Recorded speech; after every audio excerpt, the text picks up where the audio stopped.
Hey everybody, Marcos Villegas here, being joined with Joe Cortez as we're just days away now of the pay-per-view showdown that's happening between Canelo Alvarez and Gennady Golovkin. Joe, it's perceived as a 50-50 fight, a fight that in a lot of categories is very even, but with you and given your experience in the sport, do you feel it's truly a 50-50 fight, or one fighter or the other really has the advantage coming in? Well, both fighters have an edge on one another. For simple reason that I say they have an edge, because Canelo has been a full-fledged middleweight most of his career. But Canelo has been stepping up to middleweight now. Triple G is 35 years old. Canelo Alvarez is 27 years old. Canelo Alvarez has gone the distance many more times than Triple G has. Can Triple G withstand the pressure? Can he go the distance, being that he's been knocking everybody out? Sometimes it's a matter of conditioning to the end. Can he still have that zap and the 9th, 10th final rounds, the final 4 rounds? Can he still have that stamina going, the momentum going like he does in the first few rounds? Canelo, I give him the edge on that part. As far as endurance, I got to go with Canelo on that part. Defense, Canelo has a lot more better defense, more ring generalship. Triple G is a hell of a puncher. All it takes is one good punch, like he's proven so many times before. We know that Canelo can take a punch, but has he taken a punch from a guy like Triple G, who's a full-fledged middleweight? Canelo's been fighting guys like Amir Khan, Liam Smith, the smaller guys. Floyd Mayweather, but if we find a full-fledged middleweight, we're talking a different game here. And that's what's going to make the difference in the fight. Is going to be the endurance. Can he have it to the end? Does Canelo have? Can he take that power punch for Triple G? It's a fight. It's a 50-50. Has the pros and cons on both sides. But you know what? At the end, conditioning is going to make the difference. It reminds me of that fight last week. Cuadras and Gallo. Yeah, that was a fight. It was the last round made a difference. That 114, 113. I think this fight can be that way as well. And I can see it being a trilogy. When I look at this fight, the two things that I keep going over and over in my mind is if Canelo can take the punch, but also is Gennady going to choose the box, or is he going to choose to just come straight forward and try to knock this guy out? And I'm like really torn between, because I'm not really sure on those two things. Okay, Triple G, if I was his trainer, I'll tell him, go after Canelo right off the back. Go after him, because that's what he has. He's strong. He's strong, and he want to get that respect. Once he starts, I nail him hard the first couple of rounds. Canelo going to be holding back. Now Canelo going to be more on the defense. Now this way Triple G has the advantage. He's going to go after the man, hurt him.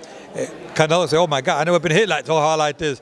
If I was his trainer, I'd say go after Canelo. And if I was Canelo's side, I'll tell Canelo, listen, box a lot, use counter punches, box a lot, move your head, don't stay steady, don't stay still, because if you don't move the head, they're going to nail you. Keep moving the head, moving all the time. Try to work to the body and get out. Don't try to slug it out with the man. If you try to slug with a puncher like Triple G, you may be in trouble. Is it a misconception to think that Canelo Alvarez is the better boxer than Gennady, given that Gennady has such a big amateur background and he also won a silver medal? It's like he doesn't choose the box because he comes forward, but when he boxes really well, and I think he displayed that in the David Lemieux fight. Yeah, and he did it with Chavez Jr. He looked really good. He used good boxing skills. He knew when he had to slug. I was a little surprised that he could put away Chavez Jr. Yeah. You see, he couldn't put him away. Then I started thinking, if he couldn't do that with Jr., how is he going to do it with Triple G? You see, so it's going to be an interesting fight to watch. I mean, sometimes the fighters, they raise the bar a little bit more. When you fight a better opposition, hopefully that night he comes up and says, I'm fighting a better fighter. Maybe every fight he gets better and better. When he fought Mayweather, everybody knew he was the underdog, and he lost, but he learned a lot from that fight. He keeps learning and learning. Has he learned from the previous fight? Now he's going to face Golovkin. I don't know. We'll see Saturday night. The other thing, too, is Canelo likes to stay in the pocket and shoulder roll, and he doesn't move a lot. Danny Jacobs moved a lot, and it gave Danny Jacobs a lot of success in the fight, especially in the later parts of the round. If Canelo stands there and he doesn't have the feet that Jacobs has, he's in big risks of getting hit, right, if he stays there with a big right hand. Yeah, well, Triple G has the reach advantage, the height over him, And if he's going to try staying there mano a mano, he's going to be in some serious trouble. But even if he tries shucking it, he has to move. He can't stay in there, right? He got to move because Triple G hits too hard. When Triple G hits you, whether he hits you on the arms or wherever, you're going to feel his punching power. And believe me, Canelo's not going to be standing still. He's going to be moving a lot that night. Do you see it as a fight that it's ending early, or is it going to decision, given the styles and what they bring to the ring?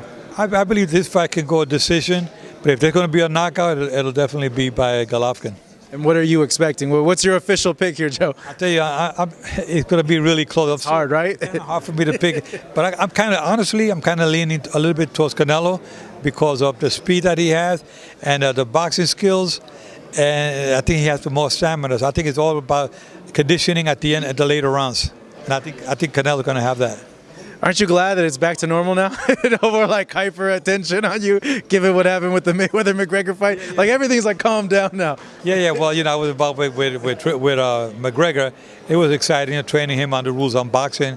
It was a fight that never happened before. MMA crossing over to boxing. It was interesting. They had the best attendance on pay-per-views and it was all the attention they got. And I'm glad I was part of it.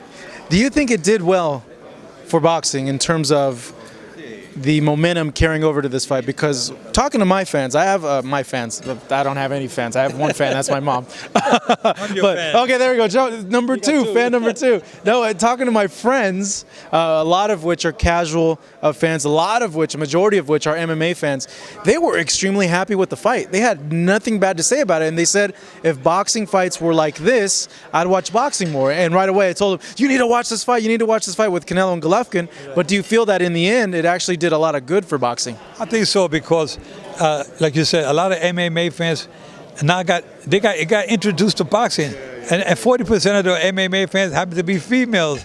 I mean, you talk to old people, everybody knew about McGregor fighting Mayweather. So yes, I think it was good for boxing. Now we're going to get another generation, the younger generation of what we used to have before. Now the baby boomers, they're almost all gone. So now we got a new generation coming in, crossing over from MMA to boxing. I think it was good for boxing as well. It's a memorable experience. It's something that I told a friend of mine, I don't think I'm ever going to see something like that in terms of like the atmosphere, the attention, like the craziness the whole entire week for a very, very long time. I'll tell you, I think UFC did a great job in promoting that event along with McGregor himself. I mean, he went out there and Mayweather was like 20% compared to 80% of McGregor. McGregor was selling that fight really good, and he said, if I can't beat this guy, you know what?